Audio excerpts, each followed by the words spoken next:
Well, for more on these numbers, we're joined by Alternative Information and Development Center Senior Economist, Dr. Dick Forslund, and Business Unity South Africa, that is Business Unity South Africa's Bonang Mohale. Good evening to both of you, and thank you so much for your time. Dr. Forslund, let me begin with you. The Statistician General there seeming a bit optimistic about where we are right now, but of course indicating that there's still some way to go. Your own analyses of these GDP figures? Well, I regard it more like a good evening, by the way, and good evening to the viewers also. Thank you for having me. Well, as I see it, is more like a bounce back from the sharp decline previously, and the economy, and especially considering the high unemployment rates, we are by far not out of the woods. I mean, if you go beyond the percentages and you look at the real numbers of where the economy is standing now, we are producing now as much goods and services that we did in 2017. And during this period, the population has been growing, so with maybe 1.5% every year. So the production per person in South Africa is declining, and it will do so unless the economy grows above 1.5% per year. But then also, if you look at industries like manufacturing or building industry or trade and catering and so on, then you will see that the economy now is producing less than it did in 2016. So you have sort of key sectors of the economy declining, it's extremely disheartening, and to me it means that the economic policy of the government is failing. That's basically my take on this. Mr. Mohale, when we listen just to, again, the analysis that is provided by Dr. Forslund there, effectively he is making a case that the economy is not moving forward, but that we've in fact have stagnated to levels seen in 2016 and 2017. As business in the country, perhaps, number one, your own reading of these numbers, and collectively what it's going to take to move us forward. We have not stagnated. We have gone backwards. The way I think about it, just some crude arithmetic. If the interest rate is 8%, and if CPI is 4%, it stands to reason, therefore, that the GDP growth must be at least 4% for us to stand still. Where we are now, fourth quarter 2021, we have grown by 1.2%. The population growth is 1.5%. So we are not even meeting the demand of the population that has grown. But when one considers that we have been in the pandemic now for 712 days of national lockdown, the 4.9 year-on-year growth is actually misleading, because remember, the contraction was 6% the previous year. Therefore, 4.9% compared to the previous year simply says, had we thought differently about GDP figures, but most importantly, to see where we are as a people with great natural endowments. I'll make an example. Here's an opportunity presented by Russia's invasion of Ukraine. Ukraine produces a third of the wheat grain of the world. Now we know that supply chains are going to be disrupted. The conversation we should be having with the people of the Free State is, how do we quickly plant these grains so that we feed our own people, and then we are able to export, especially considering that we have had two commodities booms that we did not participate in. The first one was driven by China's demand for coal. We couldn't get it to China quick enough, and they ended up getting it from Mexico. Now we are in the throes of a second commodities boom, Transnet is failing us because the port of Durban is the third from the bottom. So in the environment where there's climate change, there's the trucker protests in Canada, the pandemic has introduced supply chain disruptions, the ship that moves from China to the US of A for 300 million people on its way towards South Africa, everything gets taken in the US of A and it goes back to China. If you have a car, Toyota's production is 40% down because of the lack of availability of chips. If you have ordered a new car, you've been waiting for 9 months and you don't have that. That's the conversation we should be having as South Africans to say, yes, we have had state capture. Yes, we are in Zondo report number 3. We've had a Moody's downgrade. We've had a recession. The pandemic has found us in a vulnerable position. We layered on top of that the 2 weeks in July of rampant looting. So actually, we are in a deep hole. We should be acting like people who are desperate for GDP growth. McAfee?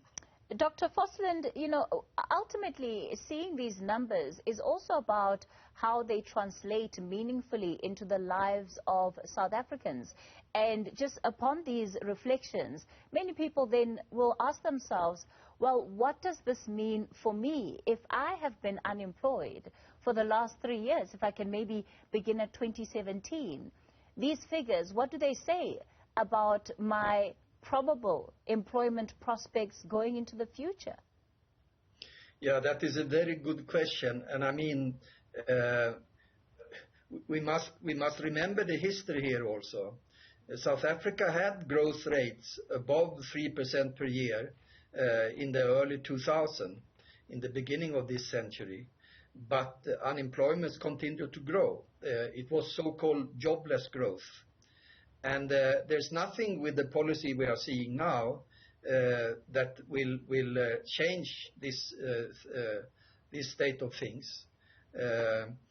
I agree completely with Bonang when he points to agriculture.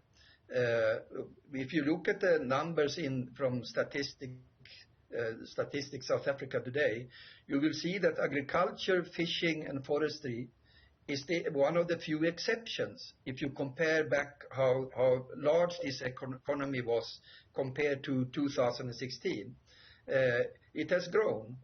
And the difference between such an economy, that sector of the economy, agriculture compared to what the government is focusing on, which is extraction of minerals, and now also with where the Mantashe, Minister Mantashe in the lease, oil and gas. The difference with agriculture and fishing and forestry, it is that it can be kept sustainable over year after year after year. You don't deplete the resources when you sort of focus on such an industry. So that shift in economic policy should take place. The mineral industry, the mining industry, it is an industry in decline. And I mean, those who are unemployed today, it is very important to sort of put the focus on what the government is doing when it comes to the austerity policy, because you had an increase of a decrease of number of employed in the economy of 2.1 million workers since before the pandemic broke out. And there's a risk now that people who got unemployed then, that they will stay unemployed if the government is not intervening and trying to sort of create jobs that really are needed in the economy. And I'm thinking about, for example, I saw one positive thing on the news two, 3 weeks ago about a road project in Limpopo. Well, we have 278 municipalities in South Africa, and you should have 2-3 such projects in each municipality, and that would also sort of crowd in the private sector in that. But the most important thing is that the public sector must take its responsibility, and then the austerity policy, the cuts in the budget, it has to stop. And there, the government has another idea. So you have a sort of a deep, sort of long-going recession in the economy, and the government is doing the opposite to what it should be doing. It should not cut in the public sector. It should not cut public sector jobs. It should not cut in the provision of health. And when it comes to education and basic education, when then we speak about long-term sort of sustainability of the economy and growth. But I mean, the issue is it jobless growth, or is it growth that crowds in people and employ more people? And is it growth in the long run, which is agriculture, fishing and forestry, if you compare it to mining and extraction of minerals, which is the trip that the government is on right now, as it has been for 10 years, 15 years, 20 years. And that seems to be one of the biggest issues here, Mr. Mohale, that, you know, I'm listening to both of you speak, and these are problems that have been highlighted over a period of years, and yet we seem stuck. Why is it, Mr. Mohale, that you think we are seemingly unable to move out of this situation as quickly as we need to for the sake of this country? Mekesi, I think part of it is because we are stuck in this cadre deployment where we are not putting our best foot forward. The majority of South Africans are excluded from participating in driving economic growth because they don't belong to this ANC movement and therefore party. If they were giving us their best cadres, we'll leave them alone, but they are giving us absolutely their worst. And it's going to get worse. I said with the supply chain disruption, now with the confluence of the Russian invasion of Ukraine, we know that it's going to cause a humanitarian crisis. South Africa already has a humanitarian crisis. When 2.1 million people have lost their jobs in the pandemic, that's 10 million people that have no income. You add to that 16 million people that are gainfully employed and 17 million who are on social security, the math doesn't add up. As if that's not enough, when we introduced the 350 social grant relief fund, 14 million people applied, 11 million have been granted. So net, we are talking about 28 million people who are on social security.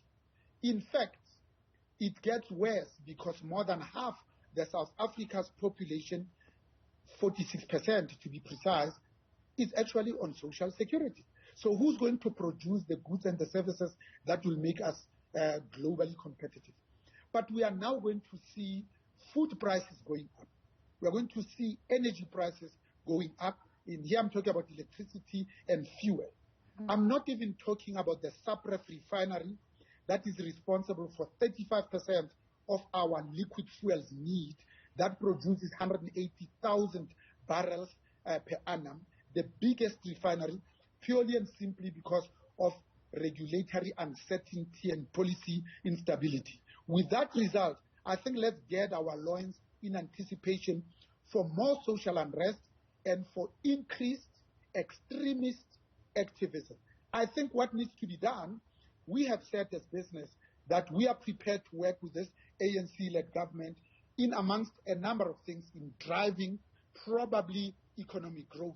And to that effect, we have advanced 6 priorities to deliver on through the public-private partnerships. We said, number one, we must focus on those things that we said we wanted to do, like infrastructure investment, for instance. We said we want to invest in the investment for growth, not just for consumption. We said we wanted to invest in network industries. We said we must have a capable state. We must implement the recommendations of Zondo report. And the last one, we said we must focus on law and order, crime and security, because without law and order, who are we and what are we? Mekete? All right. We're going to have to leave it there for tonight.